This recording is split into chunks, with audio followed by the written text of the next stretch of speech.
Welcome back to Capitol Review. I'm Mark Hall. National polling shows President Trump's approval ratings continues to drop. Republican lawmakers are concerned as we head into the midterms. And let's take a closer look at the numbers. Joining us now is national pollster Jim Lee from Susquehanna Polling and Research based in Pennsylvania. Jim, it's been a while, but welcome back to Capitol Review. Thanks, Mark. Nice to be with you this morning. We're glad to have you back. Jim, let's talk about your recent polling. What do your numbers show about the current approval rating for the president? Well, they don't show good news for the president.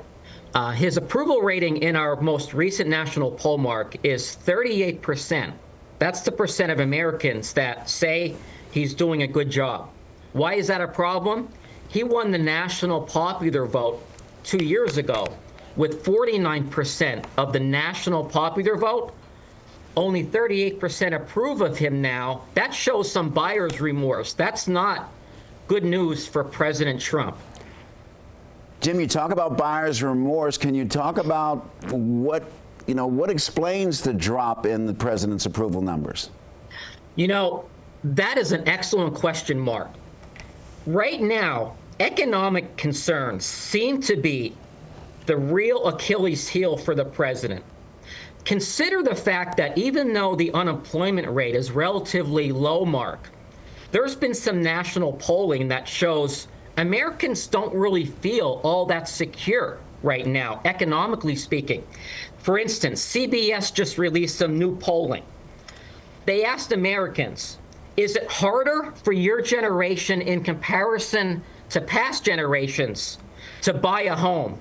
83% said yes, it's more difficult to buy a home in my generation than prior generations. 77% of Americans said it's harder for my generation to raise a family. 69% of Americans said it's harder for my generation to get a good job in comparison to prior generations. Why is that even worse? Because the January jobs report just last month showed only 22,000 new jobs created in the country, while the job cuts for corporations have surged to an all-time high since 2009. So Americans aren't feeling the economic benefits of the Trump years. Jim, in your business, the numbers tell the story. Talk about how polling may impact the midterms in November. Well, it's a great question because in 2022, which was 2 years into Biden's first term, Mark, Biden had a 38% approval rating going into the midterms. What happened in 2022? The Republicans captured the House with a 10-seat gain. So as Trump looks ahead to the midterms this November, why is it problematic for him?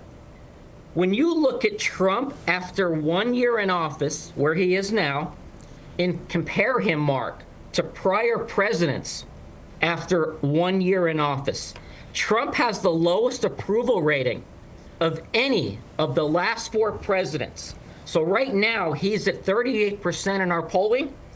Biden in 2021 had a 50% approval rating. Trump in 2017, after his first term, had a 40% approval rating. Obama in 2009 had a 56% approval rating after 1 year in office. Bush in 2001, a 65% approval rating. So what we've just described is that Trump has the lowest approval rating of any president in the last 26 years after only 1 year in office in their term. That is some very significant headwinds for Republicans looking at the midterms this fall.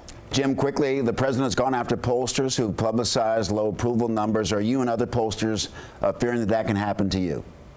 I think we're all worried that that could happen. He has not been afraid to go after Fox News. Look, this is a guy that never believed in polling. Think back to 2016. All the polling, most of it anyway, showed Clinton with a substantial lead over Trump. He has a right to be a little paranoid and a little defensive because no one saw that upset. Now, we had the race tied statistically within the margin of error in Pennsylvania. Trump, of course, went on to carry Pennsylvania.